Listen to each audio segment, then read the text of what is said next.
80% से ज़्यादा मामलों में कोरोना के मरीज को या तो कोई सिम्टम नहीं होते या बहुत मामूली से सिम्टम होते हैं, जैसे मामूली बुखार, मामूली खांसी। ऐसे लोगों को अस्पताल में भर्ती होने की बिल्कुल ज़रूरत नहीं है। आप अपने घर में रह के अपनी देखभाल कर सकते हैं। घर में रह के क्या क्या करना है, क्या क्या एहतियात बरतनी है, इसके लिए हमने ये वीडियो बनाया है। बस एक बात का ख्याल रखना, घबराना नहीं है। इनमें से ज़्यादातर लोग कोरोना से आराम से ठीक हो जाते हैं।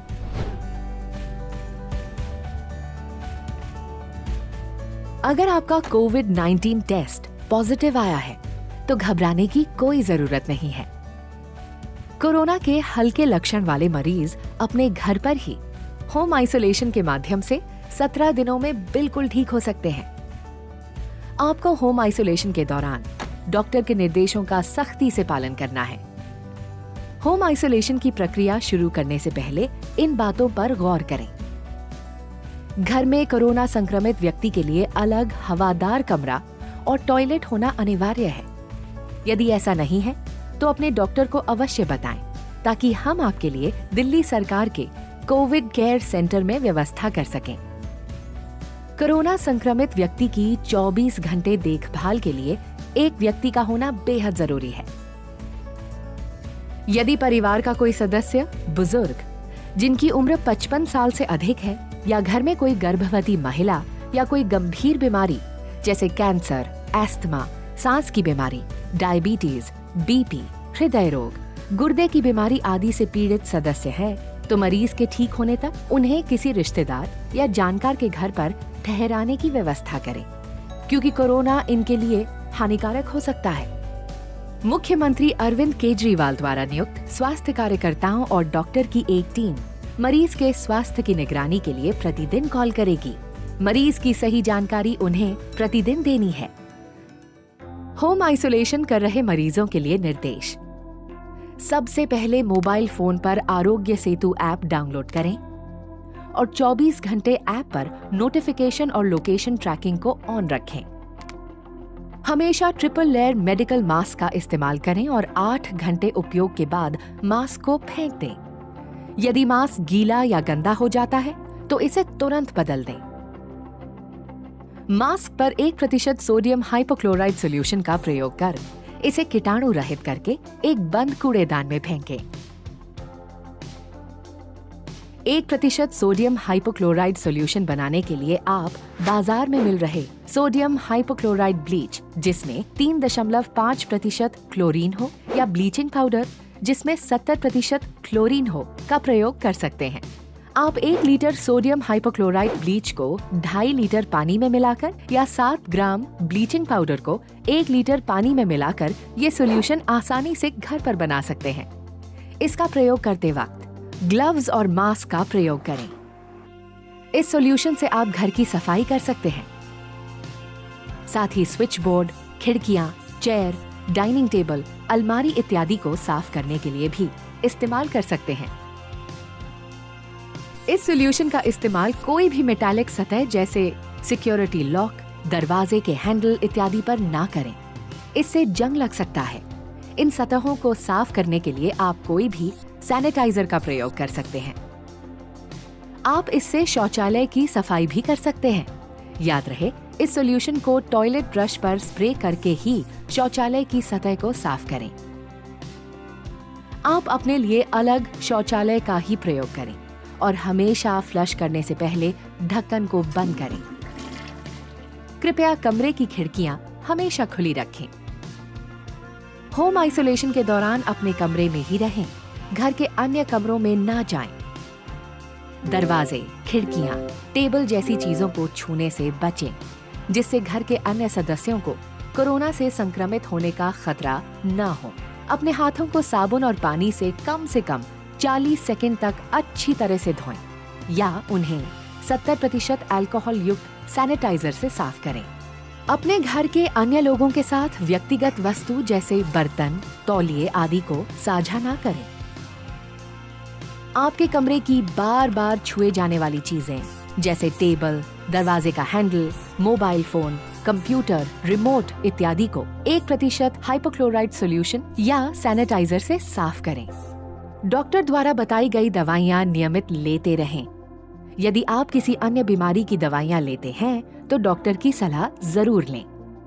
आप रिकवरी प्रक्रिया के दौरान शराब ना पिएं और धूम्रपान ना करें। भरपूर आराम करें। शरीर में पानी की कमी ना होने दें। इसके लिए तरल पदार्थ जैसे सूप, पानी, जूस इत्यादि पीते रहें। खाने में कम कार्बोहाइड्रेट, उच्च प्रोटीन युक्त आहार, सब्जी और फलों का सेवन करें। प्रतिदिन 3 बार करें।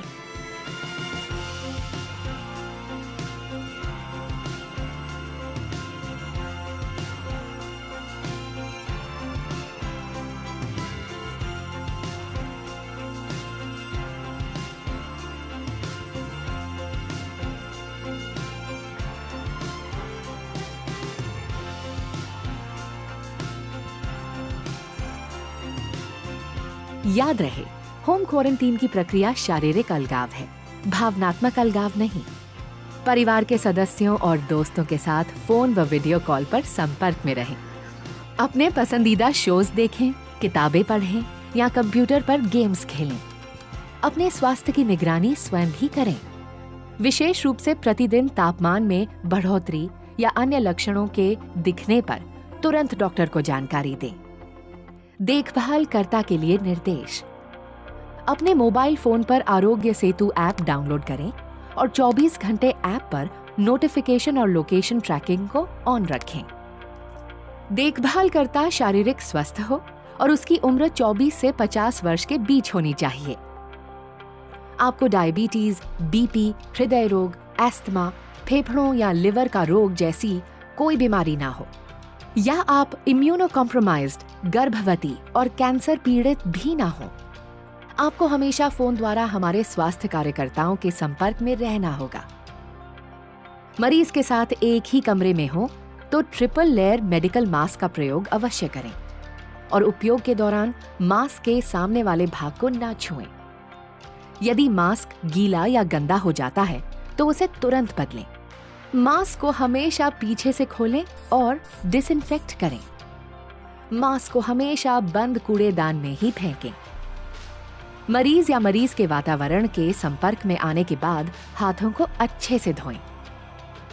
ध्यान रहे कि हाथों को साबुन और पानी से कम 40 सेकंड तक धोना है या फिर अल्कोहल युक्त सैनिटाइजर का उपयोग करें। हाथ धोने के बाद पेपर टॉवल, टिश्यू या साफ तौलिए से हाथों को पोंछें और जब तौलिया गीला हो जाए तो उसे बदल दें। मरीज की देखभाल के समय हमेशा मास्क, डिस्पोजेबल ग्लव्स और प्लास्टिक एप्रन पहनें। एप्रन को हमेशा साफ रखें और सोडियम हाइपोक्लोराइड सॉल्यूशन से साफ करें। ग्लव्स पहनने से पहले और उतारने के बाद हाथों को जरूर धोएं। मरीज के थूक, लार या छींक के सीधे संपर्क में आने से बचें। कोरोना संक्रमित व्यक्ति द्वारा उपयोग की गई वस्तुएं जैसे बर्तन, तौलिया या बेडशीट के सीधे संपर्क में आने से बचें। कृपया ये सुनिश्चित करें कि आप भोजन देते समय मरीज के सीधे संपर्क में नहीं आए।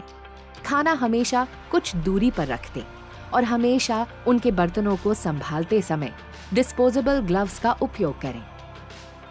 मरीज द्वारा उपयोग हुए बर्तनों को साबुन या डिटर्जेंट से साफ करें और साफ करते वक्त डिस्पोजेबल ग्लव्स पहनें। बर्तनों को फिर से उपयोग किया जा सकता है। मरीज द्वारा उपयोग किए जाने वाले वस्तु जैसे कपड़े, तौलिए, बेडशीट की सफाई या हैंडलिंग करते समय ट्रिपल लेयर मेडिकल मास्क और डिस्पोजेबल ग्लव्स का उपयोग करें। मरीज के कपड़े, बिस्तर, तौलिए को अलग करें और 60 से 90 डिग्री सेल्सियस गर्म पानी व डिटर्जेंट से धोएं। अगर वॉशिंग मशीन है तो उन कपड़ों को अलग से धोएं और धूप में अच्छे से सुखा लें। मरीज के कमरे, बाथरूम और शौचालय की सतहों को रोजाना कम से कम 1 बार साफ करें। सफाई के लिए पहले घरेलू साबुन या डिटर्जेंट का उपयोग करें। इसके बाद 1% सोडियम हाइपोक्लोराइड सॉल्यूशन से डिसइंफेक्ट करें। आप खुद भी डॉक्टर की सलाह अनुसार दवाई लें। मरीज के करीबी संपर्क में रहने वालों को प्रतिदिन शरीर के तापमान के साथ अपने स्वास्थ्य की निगरानी करना अनिवार्य है। अगर वे कोविड-19 के किसी भी लक्षण को पाते हैं तो इसकी तुरंत रिपोर्ट करें। होम आइसोलेशन के पहले दिन से मरीज के ठीक होने तक ये कोशिश करें कि घर का कोई सदस्य घर से बाहर ना निकले। अपने रिश्तेदारों या पड़ोसियों से अनुरोध करें कि वो आपकी जरूरत की चीजें जैसे दूध, सब्जी, फल इत्यादि खरीद कर आपके दरवाजे पर रख दें। अन्यथा इन चीजों को आप होम डिलीवरी के माध्यम से भी खरीद सकते हैं। स्वयं और अपने परिवार की सुरक्षा के लिए इन नियमों का सख्ती से पालन करें। मरीज अपने स्वास्थ्य की निगरानी कैसे करें? दिन में 2 बार, सुबह और रात, या कभी आपको बुखार महसूस होता है तो स्वास्थ्य परीक्षण जरूर करें। आश्रित मरीजों के मामले में देखभाल करने वाले तापमान चेक कर सकते हैं। प्रतिदिन अपनी पल्स दिन में 2 बार 1 मिनट के लिए जांचें। मरीज या देखभाल करने वालों द्वारा पल्स की जांच के लिए अपनी तर्जनी और मध्यम उंगलियों को अपनी कलाई, अंगूठे के आधार पर रखें। 1 मिनट तक गिनें कि आप कितने बीट्स महसूस करते हैं। आप 30 सेकंड तक बीट्स गिनकर उस संख्या को 2 से भी गुणा कर सकते हैं। जांच के बाद तापमान, पल्स रेट और कोई अन्य लक्षण को एक कॉपी पर समय और तारीख के साथ नोट करें तथा मेडिकल टीम को रोजाना बताएं। अगर आपका तापमान 100 डिग्री फ़ारेनहाइट से ज्यादा या पल्स 100 बीट्स प्रति मिनट से अधिक हो तो कृपया अपने स्वास्थ्य कार्यकर्ता से तुरंत संपर्क करें। बुखार के अलावा कोविड-19 के लक्षणों के लिए सतर्क रहें। इन संकेतों के मिलते ही डॉक्टर की सलाह पर मरीज को हॉस्पिटल ले जाना पड़ सकता है। सांस लेने में कठिनाई, छाती में लगातार दर्द या दबाव, मानसिक भ्रम, होठों या चेहरे का नीला पड़ जाना, यदि उक्त लक्षण दिखें तो कृपया अपने स्वास्थ्य कार्यकर्ता से तुरंत संपर्क करें। पड़ोसियों के लिए खास निर्देश। यदि आपकी बिल्डिंग में कोई कोरोना मरीज होम आइसोलेशन में है तो बिल्कुल चिंता करने की जरूरत नहीं है। आपको सिर्फ कुछ सावधानियां बरतनी है जिससे आप अपने और अपने परिवार को कोरोना से सुरक्षित रख सकते हैं। बिल्डिंग के अक्सर छुए जाने वाले कॉमन एरियाज जैसे सीढ़ियों की रेलिंग या लिफ्ट के बटन इत्यादि को प्रतिदिन 2 बार 1% सोडियम हाइपोक्लोराइड सॉल्यूशन से सैनिटाइज करें। अगर आपके पड़ोस में कोई होम आइसोलेशन में है तो उनसे संपर्क में रहें और उनका मनोबल बढ़ाएं।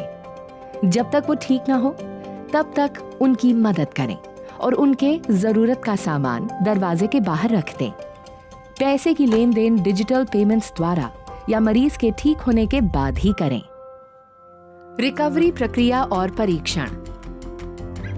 होम आइसोलेशन के मरीज लक्षणों के शुरुआत के 17 दिनों के बाद और अगर 10 दिन तक बुखार न हो तो अपना होम आइसोलेशन खत्म कर सकते हैं। 17 दिनों के बाद हमारी टीम आपके लक्षणों की जांच करके आपको औपचारिक तौर पर बताएगी कि आप होम आइसोलेशन खत्म कर सकते हैं या नहीं। होम आइसोलेशन के अंत में लैब टेस्ट करवाने की जरूरत नहीं है। कृपया बताए गए सभी निर्देशों का पालन सख्ती और ईमानदारी से करें और अपने स्वास्थ्य की अच्छी देखभाल करें। हम आपके बेहतर स्वास्थ्य एवं देखभाल के लिए हर पल तत्पर हैं।